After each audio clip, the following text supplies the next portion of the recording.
Et nous prions Dieu avant de lire les Écritures afin qu'elles deviennent pour nous paroles de vie. Père, ta parole est pour nous ferment du royaume et germe d'espérance. Que par ton esprit, nous la recevions avec simplicité et avec joie. Que cette parole nous fasse porter les fruits que tu attends. Nous te le demandons par Jésus-Christ, notre Seigneur. Amen. Pour ce matin, j'ai retenu dans les lectures du jour qui nous sont proposées dans l'Évangile de Marc au chapitre 1, les versets 29 à 39, chapitre 1, Évangile de Marc. En sortant de la synagogue, ils se rendirent avec Jacques et Jean chez Simon et André. La belle-mère de Simon était alitée, elle avait de la fièvre. Aussitôt, on lui parle d'elle. Il s'approcha et la fit lever en lui saisissant la main. La fièvre la quitta et elle se mit à les servir. Le soir venu, après le coucher du soleil, on lui amenait tous les malades et les démoniaques. Toute la ville était rassemblée devant la porte.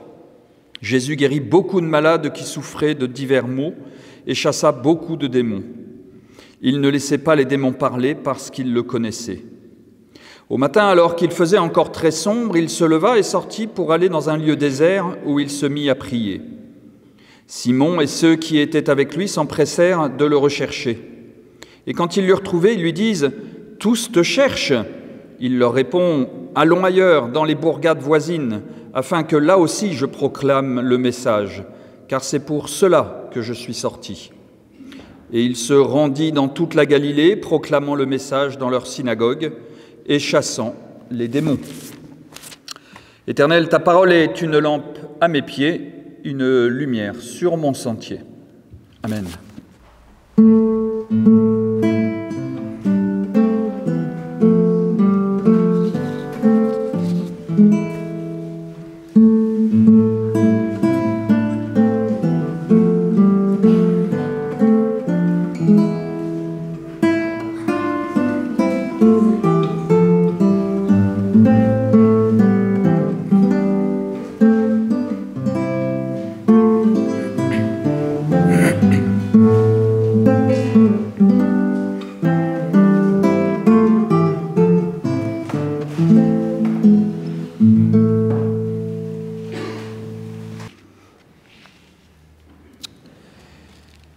Chers amis, ce petit récit au début de l'évangile de Marc est particulièrement intéressant. Alors vous allez me dire que toute la Bible est intéressante, mais la place de ce récit est, je trouve, particulièrement intéressante et vous allez voir pourquoi. Et c'est un verset en particulier qui a attiré mon attention à la lecture de ce texte, c'est le verset 31, quand l'auteur dit « Jésus s'approcha » et fit lever la belle-mère en lui saisissant la main. Ce verset me semble être un verset essentiel pour la compréhension de tout l'Évangile et une sorte d'ordre de mission pour notre vie de chrétien et même plus, je dirais, pour notre vie d'humain. Et dans ce récit, il y a aussi cette guérison de la fièvre qui nous paraît bien étrange parce que aujourd'hui, dès que l'on sent la fièvre monter, on a plutôt tendance à prendre du paracétamol, et ce n'est pas une jeune médecin qui me contredira. Et si cette fièvre dure, eh bien, on va voir un médecin pour chercher l'origine de la fièvre. La fièvre en soi n'est pas une maladie, c'est ce que ma fille m'a expliqué, mais plutôt un signal qui lance une alerte plutôt qu'un mal. Ce n'est pas la fièvre que l'on cherche à guérir, mais c'est son origine. Donc la fièvre de cette belle-mère, de Simon, aujourd'hui, on ne sait pas trop comment l'interpréter, puisqu'on ne connaît pas l'origine de cette fièvre, et rien n'est dit sur la maladie de la belle-mère.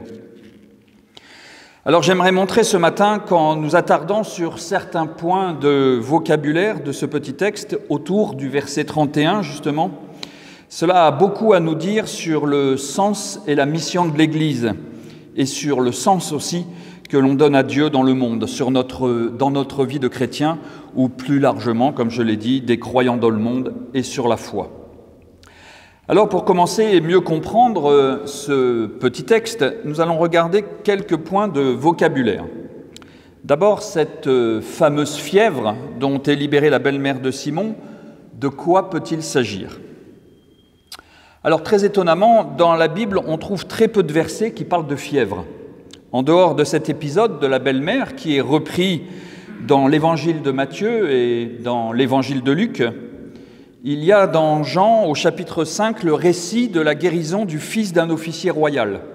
Jésus, dans ce récit de Jean, Jésus, juste uniquement par une parole de vie, et Jésus va dire à l'officier royal, « Va, ton fils vit ».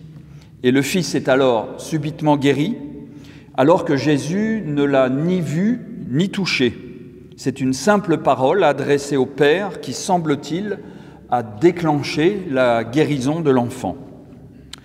Et il y a un autre passage dans le Nouveau Testament, à la toute fin du livre des Actes, au chapitre 28, un récit qui raconte comment Paul s'est échoué sur l'île de Malte, et après être arrivé, il est hébergé chez l'homme le plus important de l'île, dont le père souffre de fièvre et de dysenterie. Paul lui rend visite, Paul prie, il lui impose les mains, et l'homme est guéri, la fièvre disparaît. Alors, faisons quelques pas en arrière et allons vers l'Ancien Testament. Et là aussi, il y a très peu de références à la fièvre. Mais à chaque fois, la fièvre est désignée comme étant une punition de Dieu, comme beaucoup de maladies d'ailleurs dans l'Ancien Testament.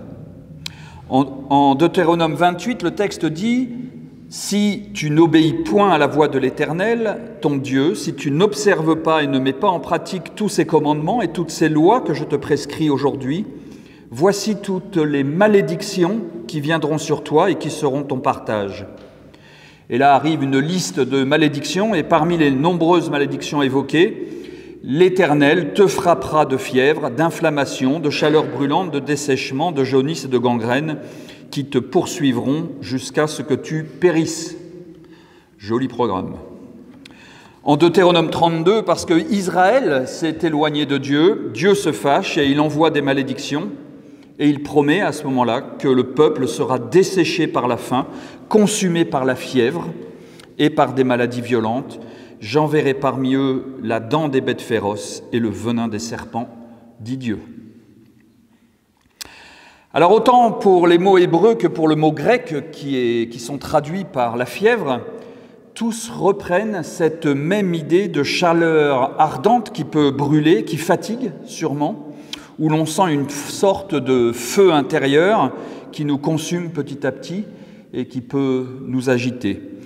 Cela rend notre corps évidemment inconfortable, avec l'impression de mourir dans un sentiment de forte chaleur et de froid tout en même temps.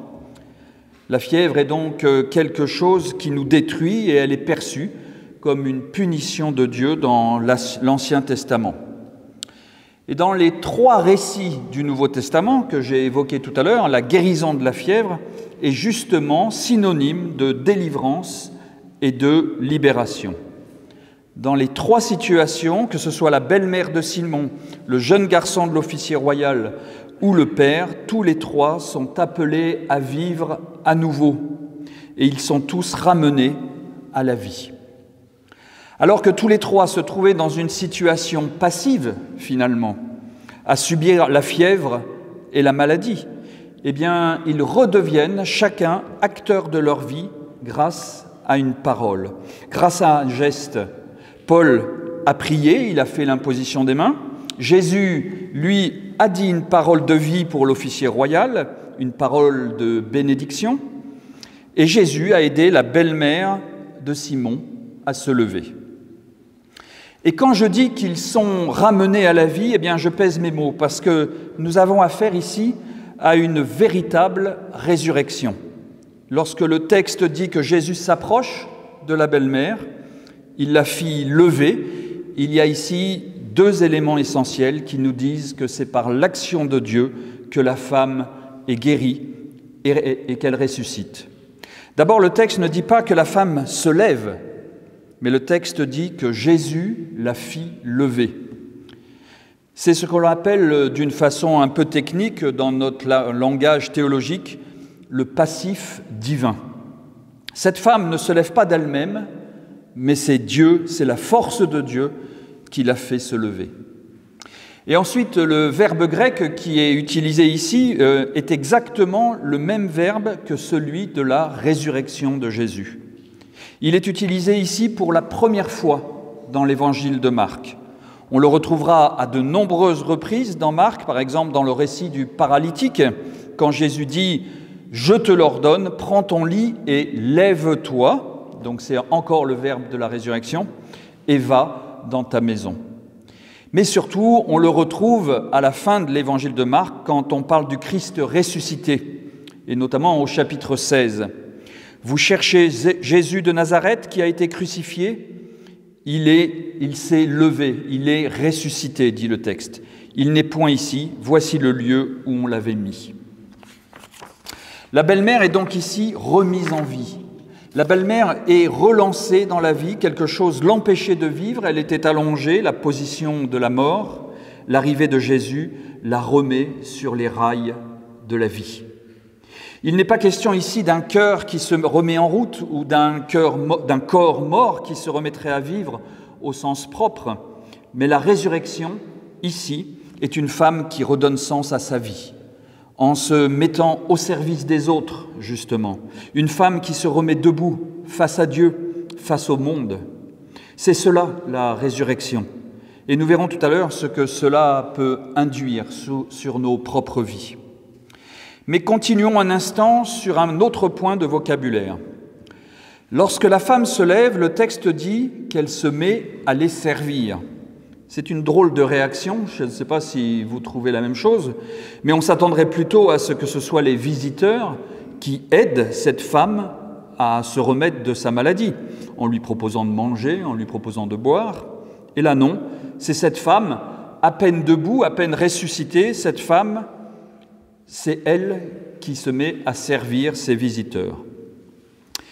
Et là, encore une petite leçon de grec, vous avez bien fait de venir ce matin, vous allez devenir bilingue en repartant.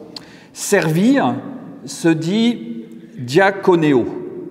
Et diakonéo, c'est ce qui a donné la diaconie, ce qui désigne le fait de se mettre au service des autres, et notamment en se mettant au service des personnes pauvres, démunies ou en difficulté.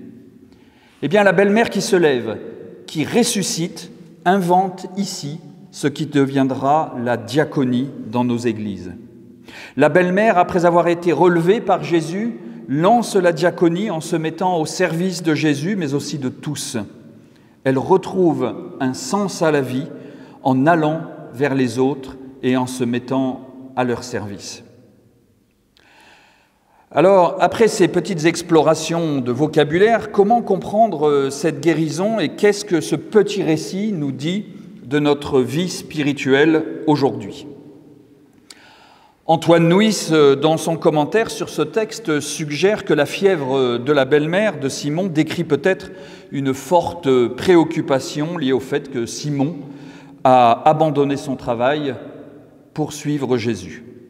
La belle-mère s'inquiète donc pour l'avenir de sa famille, ce qui peut être normal, et décider de se mettre sur le chemin de Jésus n'a jamais été très rentable d'un point de vue économique, et s'engager sur ce chemin peut effectivement en inquiéter certains au point de leur donner de la fièvre. Et vous pourrez vérifier à la sortie du culte en demandant l'avis de ma fille. Mais je crois que cette fièvre en dit beaucoup plus. La fièvre intérieure qui peut nous brûler petit à petit dans notre vie spirituelle, ce sont toutes ces préoccupations quotidiennes qui viennent nous ronger, qui viennent nous décourager, qui viennent nous affaiblir. Et face à la mort, face à la maladie, face à une perte de travail, face à un divorce, et dans notre Église aussi, face à la difficulté de voir un avenir pour nos églises, face à la difficulté de reconstituer des conseils presbytéraux, face à des conflits internes à l'Église aussi, eh bien, qu'est-ce qui se passe dans notre cœur, dans notre vie spirituelle?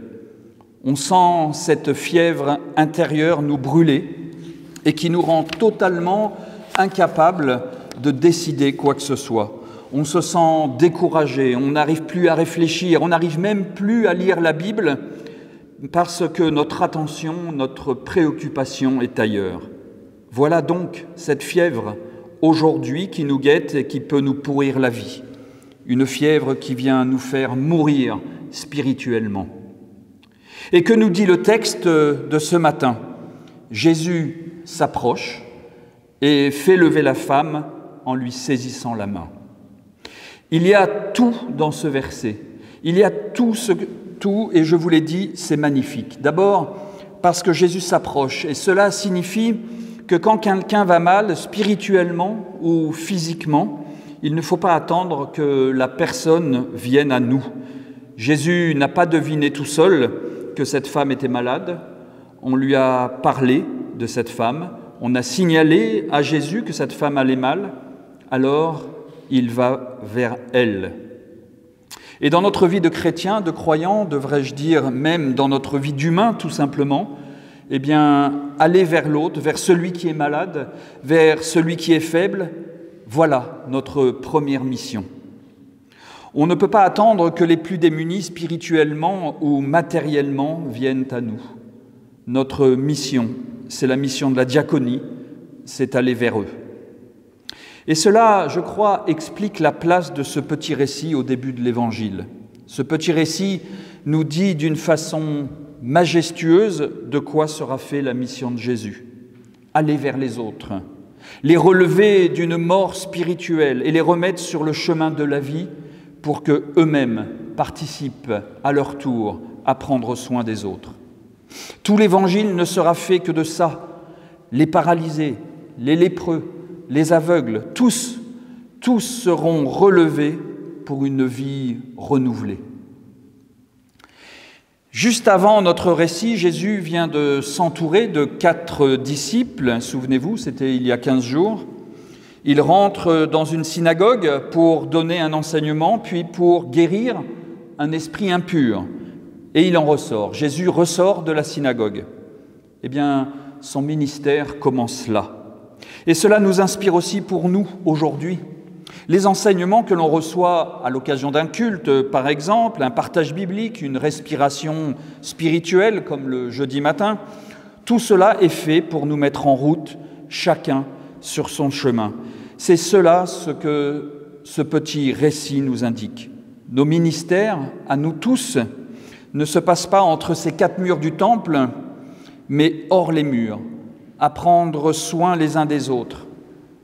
Les enseignements du dimanche matin sont des outils, nous mettent en chemin, nous aident à nous ressourcer, un peu comme des vitamines que l'on prendrait le matin au réveil. Ils nous aident à choisir la direction, à prendre dans nos vies et dans la vie des autres, à ressusciter la vie de tous, même dans un monde bousculé. Alors, si ce texte est le récit de la première résurrection de l'évangile de Marc, la résurrection d'une femme ordinaire, anonyme, parce que Dieu lui a tendu la main, eh bien, ce matin, c'est à nous, à notre tour, que Dieu nous tend la main, à nous de la saisir et de le suivre pour une résurrection complète de nos vies. Amen.